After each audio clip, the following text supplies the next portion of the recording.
अभी इंतज़ार कर रहे हैं, एयर एशिया का काउंटर ओपन हो जाएगा थोड़ी देर के बाद।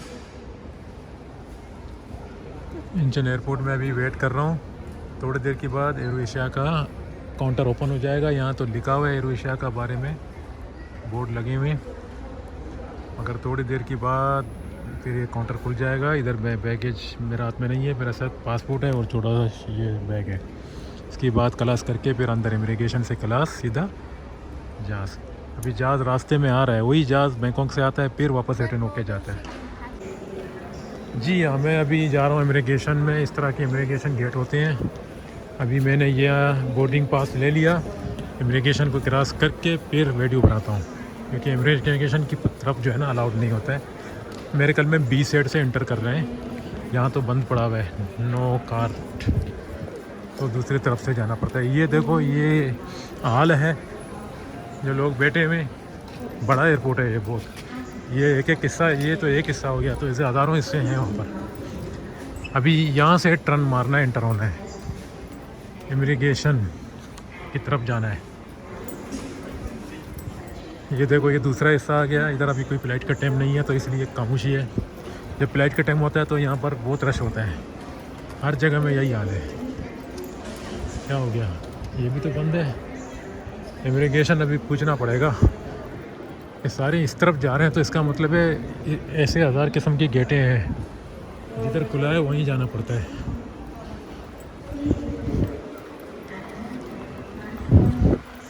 ये सुनो दोस्तों, अभी रात का सीन है।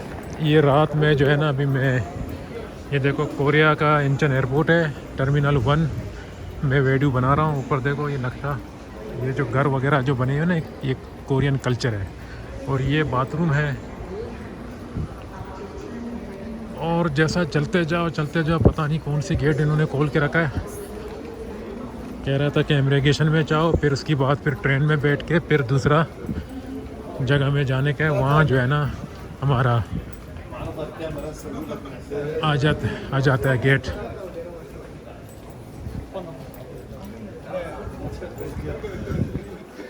बस चलते जाने का है और क्या। बड़े एयरपोर्ट है ना, इस तरह इमिग्रेशन कभी किधर खोल देता है, कभी किधर खोल देता है। अभी देखो ये सारे पब्लिक जा रहे हैं, मेरे ख्याल में यही बोर्डिंग पास हाथ में पकड़ के जा रहे हैं। वो देखो वो खुला होगा शायद सामने वाला।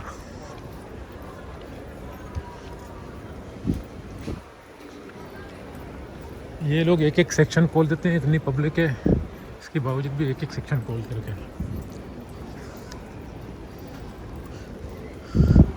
अभी देखो ये एक और ऐसा आ गया ना सामने, ये अभी ओपन है, इसके अंदर इंटर होने का है। बस इमिग्रेशन क्लास करके सीधा वहाँ जाने का है। ये नंबर 3 इमिग्रेशन, ये एंट्री है। इमिग्रेशन इसका अंदर है, फिर उधर लाइन में खड़ा होके फिर टप्पा मार के फिर वगैरह वगैरह। चलो यहाँ से बंद करो। जी दोस्तों, अजीब तमाशा है, देखो इतना पब्लिक है, इतना बड़ा लाइन है। यहाँ से बोर्डिंग कार्ड चेक करके फिर अंदर इंटर होना है। ये एयरपोर्ट में यार, ये एयरपोर्ट में सारे काम डिजिटल है। अभी मैं अंदर से आ रहा हूँ इमिग्रेशन क्लास करके, फिर उधर बोलते हैं अभी 113 में चले जाओ ट्रेन के ज़रिए। अब ट्रेन पता नहीं कहाँ है, देखना पड़ेगा। 113 यहाँ से नीचे जाना पड़ेगा। कितना नीचे जाऊँ यार।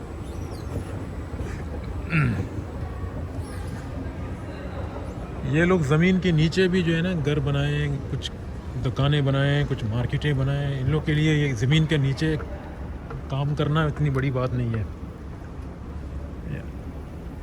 देखो अभी वो असल में ग्राउंड फ्लोर उधर ही है जो आदमी आता है, तो ये नीचे जाते जाते कितना इन्होंने खोदा इस ज़मीन को। अभी यहाँ से ट्रेन के ज़रिए गेट नंबर 113, फिर वहाँ जाके बैठो, इंतज़ार करो।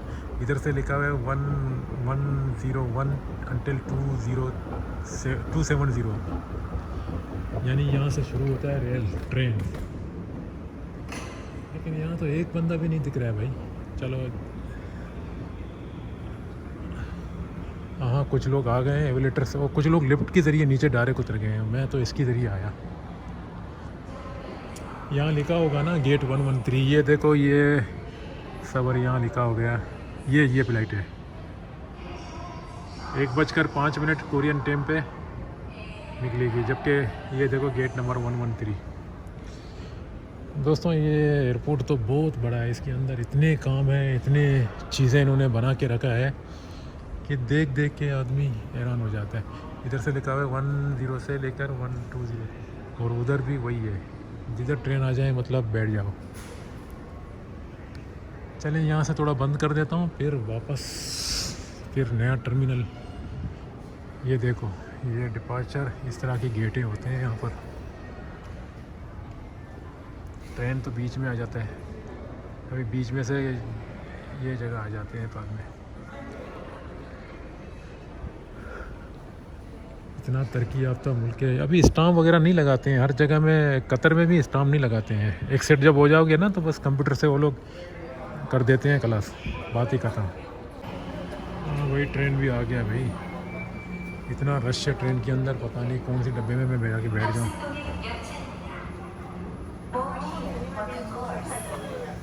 अच्छा ये उतरने वाले हैं। ये देखो 110 ये टर्मिनल 1 पे से आ जाते हैं।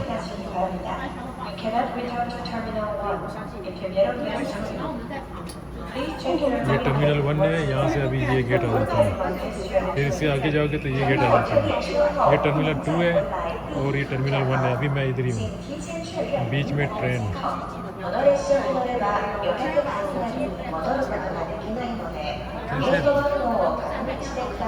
कैसे कैसे बुंगियाँ बनी हुई देखो, ये अलग बुंगियाँ हैं, अलग बुंगियाँ हैं, इस तरह अजीब किस्म की ट्रेन है, बस की जैसा है। अब यहाँ से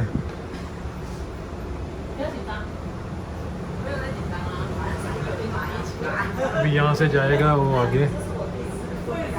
CCTV कैमरा भी लगा हुआ है यहाँ पर।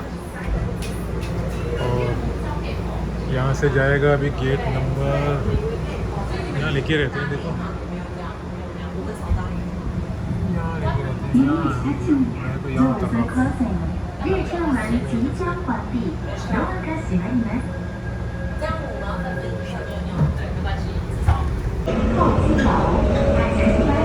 रोज़ ये ट्रेन इस तरह जाती हैं। शीशे से तो मैं दिख रहा हूँ भाई।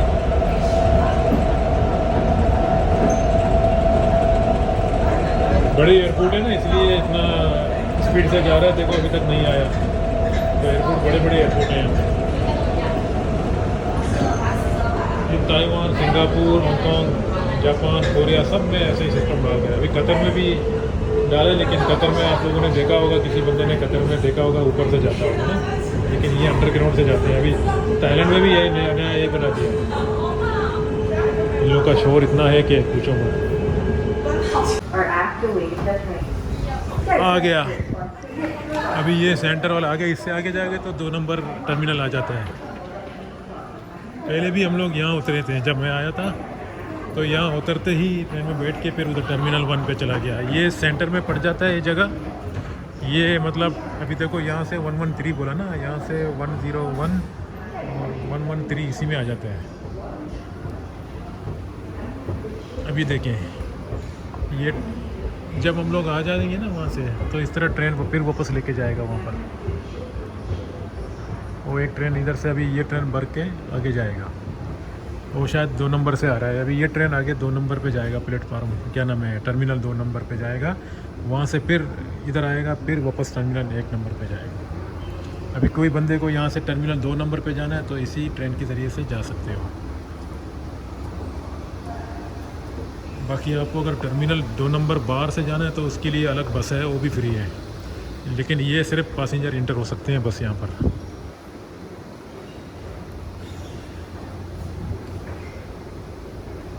अंडरग्राउंड भाई हर चीज़ बना हुआ है यहाँ पर। न जाने इन्होंने कितना मेहनत किया और कितना ये मुल्क आगे चला गया, और हम लोग वही का वही रह गए।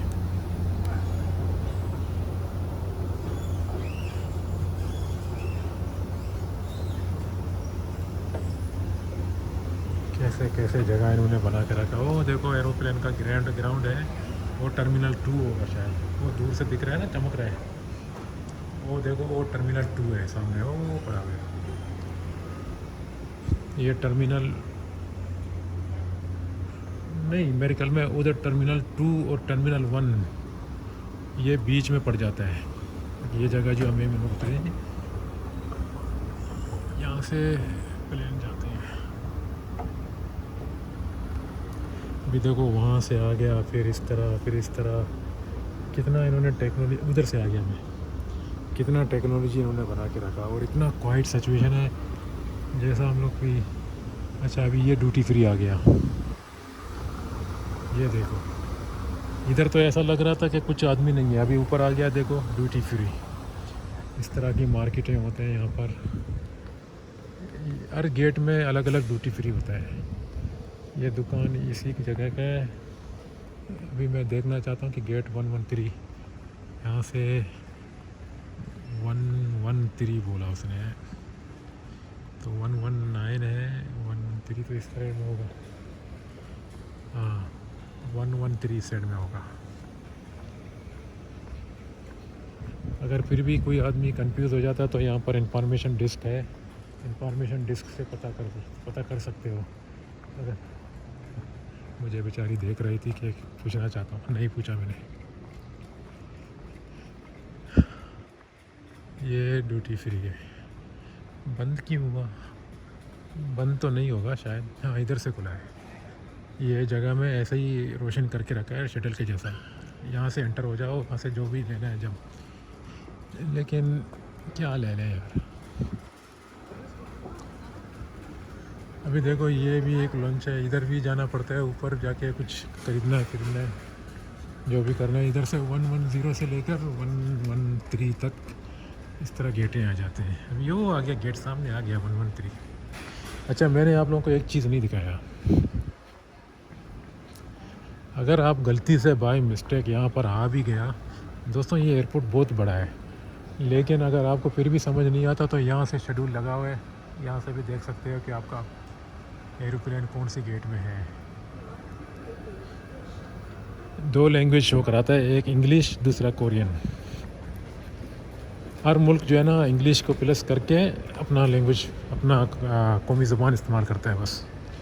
अगर आप दुबई में चले जाओ तो अरबी, यहाँ कोरियन, जापान में तो जापानीज़, इस तरह होते हैं। अभी 113 तो ऑलरेडी गेट आ गया, मैंने समझा बहुत दूर होगा, लेकिन ये एयरपोर्ट बहुत बड़ा है, देखो आगे कितना दूर तक जाते रहो मतलब, लेकिन 113 इधर ही आ गया, नज़दीक है। बस ये हॉल में जाके बैठो, इंतज़ार करो, फ्लाइट का टाइम आ जाएगा तब। ये देखो ये लिखा हुआ है एरो एशिया बैंकॉक। हाँ इधर से जितना आगे जाओ जाते रहो, मतलब बड़ा एयरपोर्ट है ना। तो ये हमारा फ़्लाइट का नंबर है XG703, 1:05 में चला जाता है, यहाँ से टेक ऑफ करता है। अभी तो फ़िलहाल कोई बंदा नहीं बैठा हुआ है, मैं तो सबसे जल्दी आ गया। अगर मैं देर से भी आ जाता कोई बात नहीं, मैं यहाँ पर मोबाइल भी चार्ज कर लेता हूँ, इसकी चार्ज ख़त्म हो। इस तरह की हाल है, क्या मज़ा है यार, ऐसे मुल्कों में ज़िंदगी सुहाना है। जितने जो यहाँ पर स्टाफ काम कर रहे हैं वो भी इसी तरह बिज़ी होते हैं एयरपोर्ट पे। दोस्तों एक प्लेन अभी यहाँ पर अभी आप लोगों को दिखाई दे रहा है, बड़ी एयरपोर्ट है ये। इस तरफ भी जगह है, फिर उस तरफ भी एयरप्लेन है, फिर उधर भी जाओ एयरप्लेन है। एक दिन में न जाने कितने फ़्लाइट यहाँ पर टेक ऑफ करता है और कितने फ़्लाइट लैंड करता है। तो बड़े एयरपोर्ट है, हर मुल्क के प्लेन यहाँ पर आ जाते हैं। उससे ये मुराद होता है कि ये मुल्क अमन है ना, अमन की वजह से मुल्क में सारी चीज़। चलिए दोस्तों अभी ये वीडियो यहीं से स्टॉप कर देता हूँ, जब मेरा प्लेन का टाइम शुरू होगा तो फिर मैं फिर से आप लोगों को प्लेन के अंदर वगैरह दिखा के वीडियो ख़त्म कर देता हूँ। आज रात जा रहा हूँ बैंकॉक, कल सुबह बैंकॉक में पहुँच जाऊँगा इंशाल्लाह सुबह 4 बजे, और कोरियन का टाइम हो जाएगा तकरीबन 6 बजे। तकरीबन 5.5 घंटे का रास्ता है यहाँ से बैंकॉक। दोस्तों बैंकॉक तो वैसे गर्म है, लेकिन ये मुल्क बहुत मुझे पसंद आ गया। यहाँ बिल्कुल पसीना वसीना नहीं निकलता है। जून का महीना है, एकदम साफ़ सुथरा मुल्क है। आप लोगों में कोई भी बंदा के पास अगर सही पैसा है तो घूमने के लिए कोरिया आ जाओ। कोरिया सबसे बेस्ट है। मुझे तो ये जापान से भी अच्छा लग रहा है, क्योंकि यहाँ का कल्चर बहुत नरम और सुहाना है। जी दोस्तों, मैं एक बात आप लोगों से शेयर करना चाहता हूँ। आप लोगों में से कोई भी बंदे को कम खर्चे में अगर आना है तो आसानी से आ सकता है कोरिया पे। अगर आप कराची से निकल रहे हो या लाहौर से निकल रहे हो तो फिर आप अगर डायरेक्ट आना चाहोगे बैंकॉक को प्लस करके आ जाओ, तो बैंकॉक के साथ जो है ना इसका अटैच हो जाएगा थाई एयरवेज। फिर आप बैंकॉक में एक बार एंट्री करो। जैसा आपने बैंकॉक में एंट्री किया तो आप जो है ना तकरीबन कुछ दिन तक बैंकॉक में रुको, चाहे भले आपका वीज़ा सिंगल एंट्री है। अभी इन्होंने एक ऑप्शन और भी डाला कि सिंगल एंट्री हो चाहे डबल एंट्री हो, कुछ भी हो, जब आप एयरपोर्ट पे जाओगे तो आपको 1000 रुपया एयरपोर्ट पे लेगा और 200 रुपया फॉर्म भरने का। अगर आप खुद भरोगे फॉर्म तो पैसा नहीं लगता है, एक तस्वीर से साथ में लेके आओ, बस बाय हैंड भरो। अगर नहीं, आपको नहीं लिखना आता है तो फिर वो 200 रुपया फॉर्म भरने का, 1000 रुपया ये थाईलैंड का री एंट्री टप्पा मारने का, जो दोबारा आप आ सकते हो। आपसे ये पूछेगा कब आ रहे हो। आपको तकरीबन जितना आपका जो वैलिड लगा हुआ है ना वीज़े पे, जो स्टाम्प पहले का लगा हुआ है, उसके हिसाब से आना पड़ता है। अगर वो एक्सपायर हो गया तो फिर आपको एंट्री नहीं मिलेगा। इस वजह से मैं यही कह रहा हूँ कि अगर आप लोग थाई एयरवेज से बैंकॉक आओगे तो कुछ दिन बैंकॉक रुको, फिर बैंकॉक के बाद फिर ये एरो एशिया हो या कोई दूसरा सस्ता फ़्लाइट हो, वीजेट वगैरह, उसी से आ जाओ। फिर आप लोगों को थोड़ा सस्ता पड़ जाता है। वैसे थाई एयरवेज को भी कनेक्टिंग कर सकते हो, जैसा बैंकॉक से फिर सियोल, लेकिन शायद उसका टिकट थोड़ा और महंगा हो जाए, इससे भी ज़्यादा। लेकिन उसमें ये फ़ायदा हो सकता है कि आपको कवर चेंज करना है या हो सकता है कैंसिल करना है, तो फिर कुछ ऑप्शन है उसके अंदर। लेकिन अगर आपको ये नहीं करना है तो फिर एरो एशिया अच्छा है। मैंने 8,500 बात जो है ना, 8,500 तकरीबन 9,000 के दरमियान बैंकॉक से सियोल, सियोल से बैंकॉक टिकट का मैंने दिया है। इसमें भी लिखा हुआ है रिफंड नहीं हो सकते हैं, लेकिन डेट चेंज करेगा तो इतना कट जाएगा, ये माइनस कर देगा, वो कर देगा, सेम वही पैसा आ जाएंगे। फिर हमारा जो है ना लॉस हो जाएगा थोड़ा सा, मतलब पैसा। तो एरो एशिया का ये भी प्रॉब्लम है, अगर आपने फ़्लाइट मिस किया तो सारे पैसे आपके डूब गए समझो। वो फिर जिम्मेदारी नहीं लेते हैं कि आपने क्यों मिस किया। बाकी प्लान भी तो नहीं लेते हैं, लेकिन बाकी प्लानों में जो है ना आप थोड़ा रिक्वेस्ट कर सकते हो। चलो कह रहे इस तरह आ सकते हो सियोल पे। बाकी अगर एमिरेट एयरलाइंस, कतर एयरवेज़ के ज़रिए भी अगर आप आना चाहो तो डायरेक्ट पहले कतर एयरवेज़ दुआ जाएगा, फिर उसके बाद सियोल। अगर एमिरेट एयरलाइंस है या इत्तेहाद है, अबू धाबी जाएगा, एमिरेट दुबई जाएगा, फिर सियोल। इस तरह भी आ सकते हो। तो मेरे ख्याल में थोड़ा टिकट महंगा होगा शायद, मेरे ख्याल में। कुछ कह नहीं सकता हूँ, लेकिन हो सकता है महंगा हो। मुझे भूख लगा हुआ है, मैं अभी पाकिस्तानी कार्ड इसके दिखाता हूँ, अगर यूज़ हो करे तो नहीं करें। पाकिस्तान के कार्ड में 1000 रुपया पाकिस्तानी है, अगर चले तो चले, नहीं चले तो फिर मुझे बोलेगा नहीं चल रहे हैं। नहीं चला तो फिर नहीं चला, चला तो फिर चला। ट्राई करता हूँ। जी दोस्तों, एक बात और भी भूल गया था बताने को। अभी फ़िलहाल मैं एयरपोर्ट के अंदर, जहाज़ का तो बहुत अभी 2 घंटा बाकी है टेक ऑफ करने में। बोर्डिंग स्टार्ट होता है वो टाइम भी बाकी है। तो धीरे धीरे मैं जो है ना जितना कंट्री में जा रहा हूँ, किस तरह जा रहा हूँ, कैसे पहुँच रहा हूँ और कैसे वीज़ा लगता है, ये सारी बातें अभी मैं आप लोगों को बता दूँ। कोरियन सिंगल एंट्री का वीज़ा जो है ना लगाओगे, सिंगल टूरिस्ट वीज़ा, उसकी 12,000 रुपये फ़ीस है। जब मैंने लगाया, अभी हो सकता है बढ़ाया होगा, 3 महीना पहले, 1.5 महीना पहले मैंने लगाया था। उसके बाद थाईलैंड का वीज़ा अगर लगाओगे सिंगल एंट्री का, उसको भी आपको 13,000 रुपया देना पड़ेगा एम्बेसी में। लेकिन एक दूसरा शर्त अभी इन्होंने स्टार्ट कर दिया, 5 लाख रुपया bank balance, closing bank balance होना चाहिए। चाहे आप किसी और से ले लो, किसी से भी ले लो, अपना बैंक में डाल के फिर 5 लाख रुपया उन लोगों को जो बैंक में अकाउंट, सीवी अकाउंट आपका जो उसमें होना चाहिए, तब आपको वीज़ा मिल जाएगा। दूसरा भी तरीका है, कोई एजेंट वगैरह करा के देते हैं तो फीस वगैरह ज़ाहिर लेते हैं होंगे। अगर वीज़ा का 13,000 फिर उसके लिए और भी कुछ देना पड़ेगा उसको, क्योंकि वो फिर अपना अमाउंट से ज़रिए शो कराता है या कुछ भी। फिर भी बैंक बैलेंस का मेरे ख्याल में ऑप्शन हो, एजेंट भी आपको पूछेगा। दूसरी बात, चलो मैं इस तरह तक जाता हूँ, मैं कैमरा उस तरफ घुमाता जी। दूसरा एक बात है, कोरियन वीज़ा लगाने के लिए आपको बैंक बैलेंस तो दिखाना पड़ता है 6 महीने का, लेकिन उसमें ये नहीं लिखा हुआ है मिनिमम कितना होना चाहिए, मैक्सिमम कितना होना चाहिए, ये बातें नहीं लिखा हुआ है। कम से कम मैंने जब शो कराया था तकरीबन 2.5-3 लाख, तकरीबन 2.5 लाख तक मैंने शो कराया, और मैंने रिक्वेस्ट किया 3 दिन का, तो उन्होंने अंदाज़ा लगाया होगा 3 दिन में तो इतना पैसा नहीं जाएगा। अगर आप ज़्यादा रिक्वेस्ट करेगा तो ज़ाहिर है आपको अमाउंट भी थोड़ा, पैसा भी थोड़ा ज़्यादा दिखाना पड़ेगा, लेकिन शर्त नहीं है, वो शर्त नहीं डाला इन्होंने कि इतना पैसा होना चाहिए। जापान वालों के पास भी यही है। जापान वाले जो है ना, वीज़ा का पैसा नहीं लेते हैं पाकिस्तानी पासपोर्ट पे। टूरिस्ट वीज़े के लिए पैसा कुछ नहीं चाहिए। सिंगल एंट्री वीज़ा लगा के अगर अप्रूव हो गया वीज़ा तो 15 दिन का वीज़ा होता है, उसमें मैक्सिमम स्टे कर सकते हैं 15 दिन। अगर आपका कोई जापान से कोई इन्विटेशन लेटर आ गया या कोई दोस्त का ज़िम्मेदारी आ गया तो फिर शायद हो सकते और भी ज़्यादा दे दें आपको, वो अलग चीज़ होता है, अलग बात है। चलें दोस्तों, ये दोनों कंट्रियों का तो मैंने बता दिया। अभी कतर में अगर जाओगे तो ऑनरेबल है, उसके लिए कोई बैंक वगैरह दिखाना नहीं है। पहले शुरू में शायद वो लोग $1,000 होना चाहिए, 5,000 रियाल होना चाहिए, ये सारे बातें थे। अब ये नहीं पूछ रहे हैं, अब सिर्फ आपको होटल का बुकिंग होना चाहिए। जितना दिन का होटल का बुकिंग है, कतर वाले उतना दिन तक स्टाम्प लगा के देते हैं। आपने अगर 10 दिन होटल बुक किया तो 10 दिन का स्टाम्प मार के देते हैं। लेकिन एयरपोर्ट में उतरते भी आपको एक जगह में जाना पड़ता है, जहाँ पर ये डिस्कवरी कतर का जो ऑफिस है ना, उधर आपको कंप्यूटर में जाके स्टाम्प लगा के फिर आगे फॉरवर्ड करना पड़ेगा।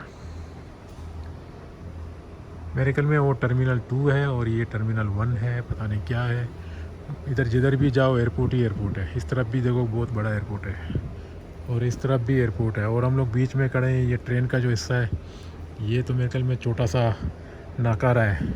बड़े बड़े एयरपोर्ट वहाँ हैं, देखो वहाँ बड़ी एयरपोर्ट है, और वहाँ भी जो प्लेन अटैच हो गए ना, वो भी बड़ी एयरपोर्ट है। बाकी ये तो ऐसा ही है डब्बा, मतलब हम लोग को एरो एशिया में जो आ रहा है ना, एरो एशिया कहीं भी जाता है तो उसको इसी तरह का मॉडल जो है ना लॉन्च मिल जाता है, क्योंकि वो ऐसा टैक्सी प्लेन बोलते हैं ना, जैसा पहले दुबई है वगैरह वगैरह, पहले दुबई, सलाम एयरलाइंस, ये प्ले नास, तो इस तरह की क्वालिटी का भी लंच भी इन लोगों को इसी तरह को मिल जाता है।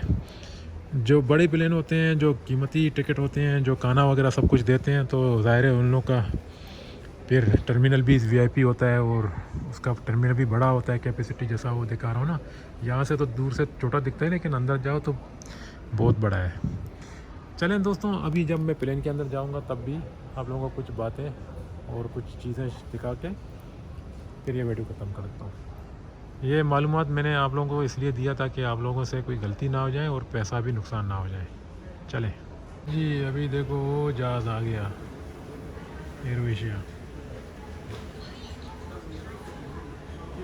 अभी इसमें लग जाएगा, इसके बाद फिर 1 घंटे के बाद फिर यहाँ से टेक ऑफ करेगा। अभी तकरीबन टाइम हो गया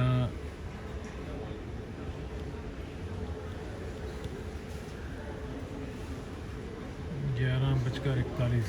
फिर ये 1 बजे यहाँ से निकलेगा। 12:40 को इसका डोर क्लोज हो जाता है। ये बोर्डिंग वाला जगह आ गया प्लेन, बैंकॉक से आ रहा है, अभी फिर बैंकॉक जाएगा यही प्लेन।